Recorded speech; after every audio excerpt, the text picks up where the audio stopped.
Hello students, এখন আমি একটা কবিতা আলোচনা করব। কবিতাটার নাম how the little kite learn to fly. এটা ছোট্ট ঘুড়ি কী করে উড়তে শিখলো। পোয়েটেসের নাম হচ্ছে ক্যাথরিন পেল। উনি জন্মেছিলেন 1863, মারা যান 1938। American poet. She was also an artist and wrote children stories. শিশু সাহিত্যিক ছিলেন তিনি। প্রায় 30টার ওপর বই লিখেছেন, ছবি এঁকেছেন এবং তার জন্ম উইলমিংটন ডেলাওয়ার বলে একটি জায়গাতে আমেরিকার।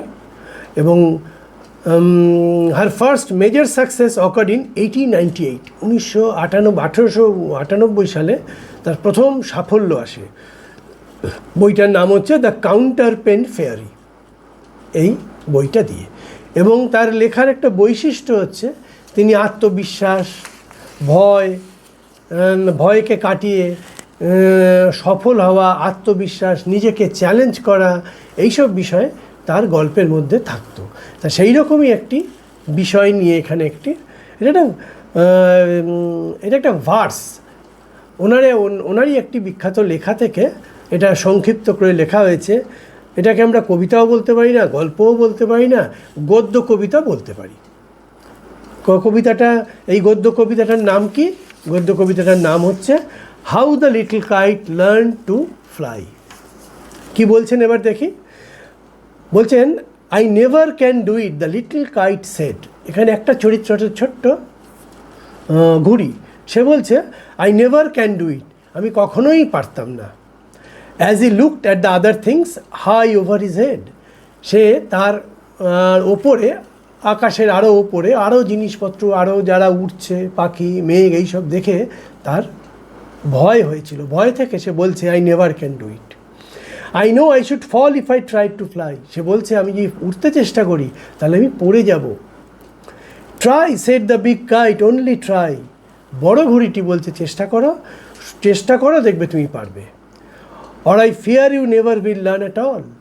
আর যদি চেষ্টা না করো, আমি কিন্তু খুব শঙ্কিত যে তুমি জীবনেও উঠতে শিখবে না।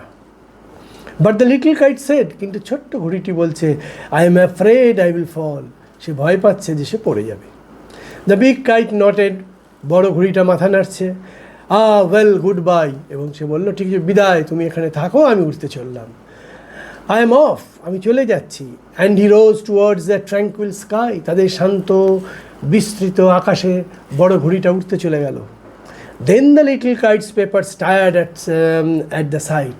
এই দৃশ্য দেখে ছোট ঘুড়িটার যে কাগজ, সেই কাগজ কেঁপে কেঁপে উঠছে, হাওয়ায় ফরফর করে আওয়াজ হচ্ছে। সে কী করবে বুঝতে পারছে না। Then the little kite's papers tired at the sight, এই দৃশ্য দেখে।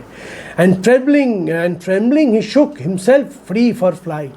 এবং উপায় না দেখে কাঁপতে কাঁপতে সে উঠতে চেষ্টা করলো। ফ্লাইট মানে অ্যাক্ট অফ ফ্লাইং, ওড়ার চেষ্টা করলো। ফার্স্ট ওয়ার্লিং, প্রথমে ঘূর্ণির মতো ঘুরছে। অ্যান্ড ফ্রাইটেন্ড, ভয় পেয়েছিল। দেন ব্রেভার গ্রোন, তারপর সে আস্তে আস্তে সাহস সঞ্চার করে। Up he rose to the air alone. আরও পড়ে এবার সে উঠতে শুরু করলো। Till the big kite looking down could see, যতক্ষণ না বড় ঘুড়িটা নিচের দিকে তাকিয়ে দেখতে পেল the little one rising steadily, ছোট ঘুড়িটা সুন্দরভাবে ওপরে উঠে আসতে সাহসের সঙ্গে ওপরে উঠতে শুরু করেছে। Then how the little kite filled with pride, তারপরে সে অহংকারে রোমাঞ্চিত হয়ে উঠল। And he sailed with the big kite side by side. এবার সেই বড় ঘুড়িটা যে তাকে প্রথমে উঠতে উৎসাহিত করছিল, তার পাশেই সে উঠতে শুরু করলো। While far below he could see the ground, এই উঠতে উঠতে সে নিচের দিকে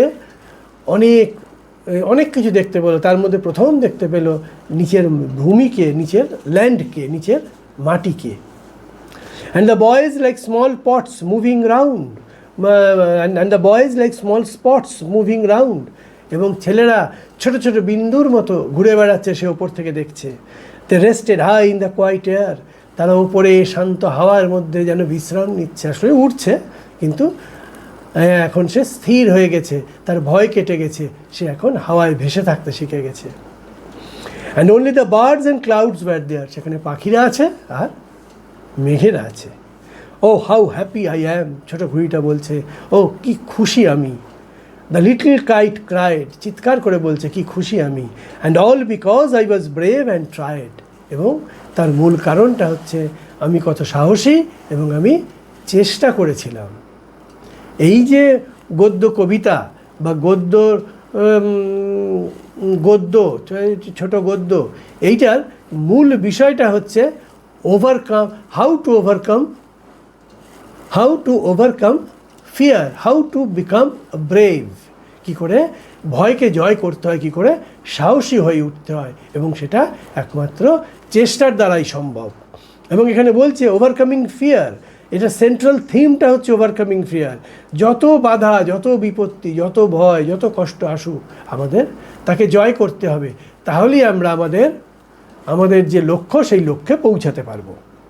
এবং এখানে পার্সনিফিকেশন বলে একটা লিটারারি ডিভাইস ব্যবহার করা হয়েছে। পার্সনিফিকেশন মানে অপ্রাণীবাচক প্রাণী প্রাণীবাচকের মতো আচরণ করছে। এখানে ঘুড়ির তো আর প্রাণ নেই, কিন্তু সে ভয় পাচ্ছে, সে সাহসী হচ্ছে, সে উড়তে শিখছে, সে তার অভিজ্ঞতা বলছে, সে তার আবেগের কথা বলছে, সে তার অনুভূতির কথা বলছে। এগুলো সব প্রাণীরা করে, যাদের প্রাণ আছে, বা মানুষের আচরণগুলো একটা ঘুড়ির মধ্যে আরোপিত হয়েছে। সেই জন্যে এটাকে এখানে আমরা বলি যে পার্সনিফিকেশন এখানে ব্যবহার করা হয়েছে। এবং এই ছোট্ট যে ঘুড়িটা সিম্বলাইজ কিছু, যে কোনো গল্পের বা কবিতার কিছু প্রতীক থাকে। তো এই কিসের প্রতীক? হেজিট্যান্ট ইন দ্য বিগিনিং, প্রথম দিকে খুব ইতস্তত ছিল। আমরা বহুজন যে কোনো কাজই প্রথমে করতে খুব ইতস্তত করি, ভাবি যে পারবো কি পারবো না, ফেল করব না ব্যর্থ হব না সাফল্য অর্জন করব। কিন্তু বড় ঘুড়িটা তার শিক্ষক আকারে তাকে শিখিয়ে গেল যে তুমি চেষ্টা করলেই পারবে।